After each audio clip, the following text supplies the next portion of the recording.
আসসালামু আলাইকুম হুজুর। ওয়ালাইকুম আসসালাম। আপনি কি আমাকে কিছু বলবেন? আমার নাম বাবুল, আমি ঢাকা থেকে এসেছি।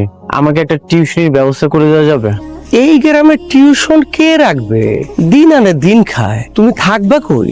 থাকার কোনো জায়গা নেই। আমি ঢাকা থেকে এসেছি তো একটা মিথ্যা মামলায় আমি ফেসে গেছি। আর তাছাড়া আমি ঢাকা ইউনিভার্সিটির স্টুডেন্ট। যদি একটা টিউশনির ব্যবস্থা করে দেওয়া যেত।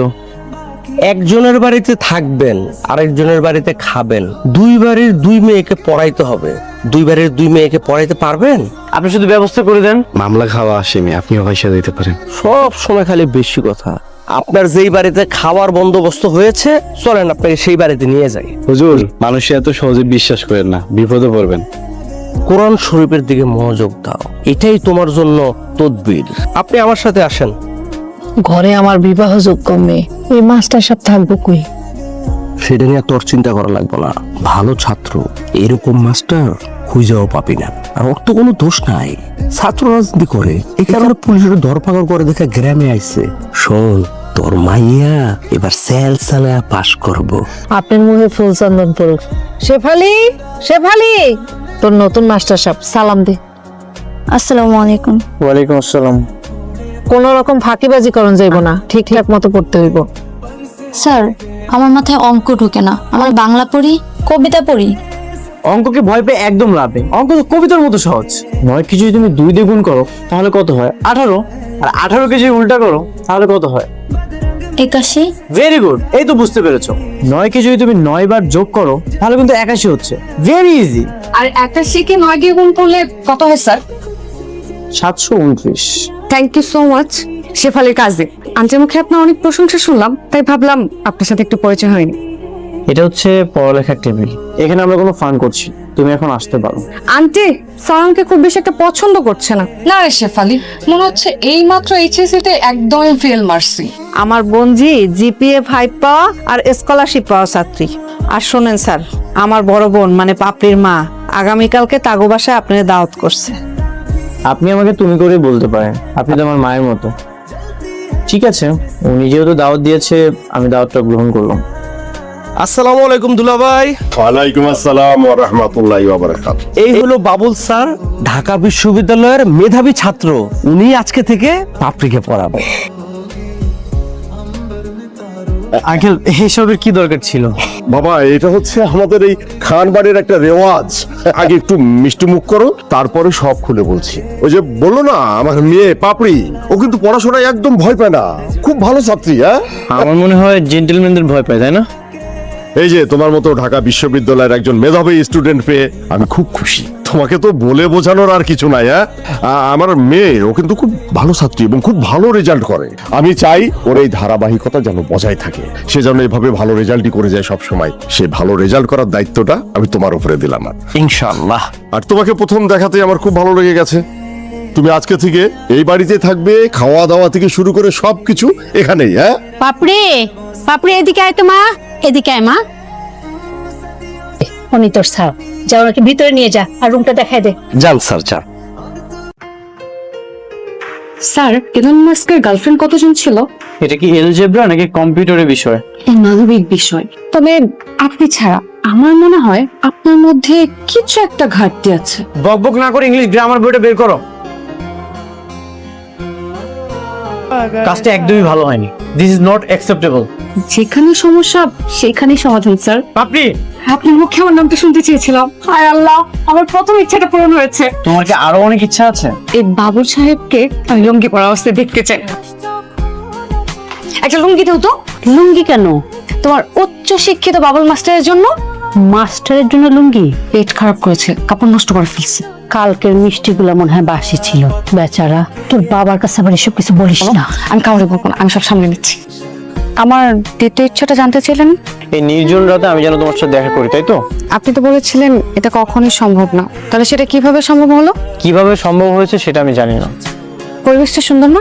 পরিবেশটা সুন্দর, খারাপ না। এত সুন্দর একটা পরিবেশে একটা চাঁদনি রাতে জ্যোৎস্না আলোতে আপনাকে আমাকে কিছু বলতে মন চায় না? আমি তোমার টিচার আর তুমি আমার স্টুডেন্ট। ঠিক আছে, বাদ দেন এসব। আপনি কি স্মোক করেন? কি সব উল্টাপাল্টা কথা বলছো? যদিও ধূমপান স্বাস্থ্যের জন্য ক্ষতিকর, কিন্তু এত সুন্দর চাঁদনি রাতে কিন্তু করলে আপনার ভালোই লাগবে। আর চাইলে কিন্তু এত সুন্দর একটা রাত আমাদের লাইফে আর কখনোই আসবে না। পাপড়ি, বেশি বাড়াবাড়ি হয়ে যাচ্ছে। তোমার বাবাকে ডাক দিব? বাবা বাড়িতে নেই। আন্টি, আর একটা উল্টাপাল্টা কথা বললে আমি কিন্তু তোমাকে কষে একটা থাপ্পড় দিব। সম্ভব না স্যার, কারণ আপনার মতো সুশিক্ষিত কাপুরুষরা অনেক কিছুই করতে পারে না। পাপড়ি, পাপড়ি এদিকে আয় তো। জি মা। নেক্সট টাইম যদি এমন কিছু দেখি তাহলে কিন্তু তোমার খবর আছে। যাও এখান থেকে। আপনার ঘুম কেমন হলো? তেমন একটা ভালো হয়নি। কেন, দোষ কি আমার? তোমাকে যতই দেখছি অবাক হচ্ছে। তা ভালো অর্থে না খারাপ অর্থে? তুমি খুব জেদি মেয়ে। কাল রাত অনিচ্ছাকৃত বাড়াবাড়ির জন্য আমি খুবই লজ্জিত স্যার। আমার মনে হয় আমি একজন ভালো বন্ধু পেয়েছি। আপনার মতো সুশিক্ষিত কাপুরুষরা অনেক কিছুই করতে পারে না।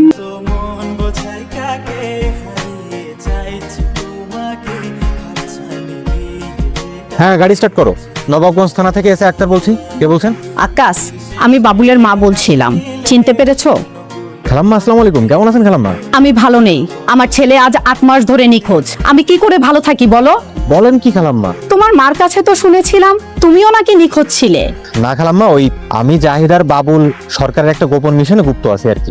আমার বাবুলকে কারা আটক করেছে আমাকে জানাও। আমার ভাই ব্রিগেডিয়ার জেনারেল আফতাব সাহেব, মানে বাবুলের মামা, তাকে জানাও। তা না হলে আমি তোমাকে আসামি করব, কথাটা মনে রেখো। কাল আমাকে পড়াতে কেন আসেননি? কারণ আমি তোমার বাবা মার কাছে লজ্জিত। কেন? তুমি তো একদমই পড়াশোনায় মনোযোগী না। আমার মনকে কিভাবে বোঝে যে আমার জন্য ওই অস্ট্রেলিয়ার ছেলে নয়, এই বাবুল মাস্টারই যথেষ্ট। আমি তোমার বাবা মার দেওয়া আমানত ফেরত দিতে চাই। অতি শিক্ষিতরা তাত্ত্বিক হয়, তারা যৌবন জীবনের এই পাপড়ির ঘ্রাণ নিতে জানে না। জীবন এক বিশাল নদীর মতো। নদীর এপার ভাঙে ওপার গড়ে একল অকল দুই কল আমি চাই না। আমি শুধু এই বাবুল মাস্টারের সারা জীবনে ছাত্র হয়ে থাকতে চাই। পাপড়ি মামুনি, তুমি এখানে মাস্টারের সাথে কি করো? আসসালামু আলাইকুম মামা। ওয়ালাইকুম আসসালাম। উদ্ভিদবিদ্যা ক্লাসের জন্য কিছু বৈজ্ঞানিক গাছের নাম জানতে এখানে এসেছিলাম স্যারের সাথে। আমি ওকে পুলিশে দেব, জেলের ভাত খাওয়াবো। কত বড় সাহস! আমার একমাত্র রাজকন্যাকে ও বশীকরণ করে। আগে খবর নিয়ে দেখো তোমার বন্ধুর ছেলে কি বলে। তুমি এগুলো রাখো তো। দুলাভাই, আপনি মাস্টার রে বাড়ি থেকে বাইর করেন। আর পাপড়ি তো খালি আমার ভাগ্নি না, আমার নিজের মেয়ের মতো। পাপড়ি রে আর এই মাস্টার রে, আমি ওদের দুইজনের যে অবস্থায় দেখছি, আমি নিশ্চিত ওদের ভিতরে কোনো সম্পর্ক আছে। এই মাস্টারে বাড়ি থেকে বাইর করবা। আমি বুঝতে পেরেছি আপনারা আমাকে কি বলতে চাচ্ছেন। নিজের থেকে আপদ বিদায় হয়েছে।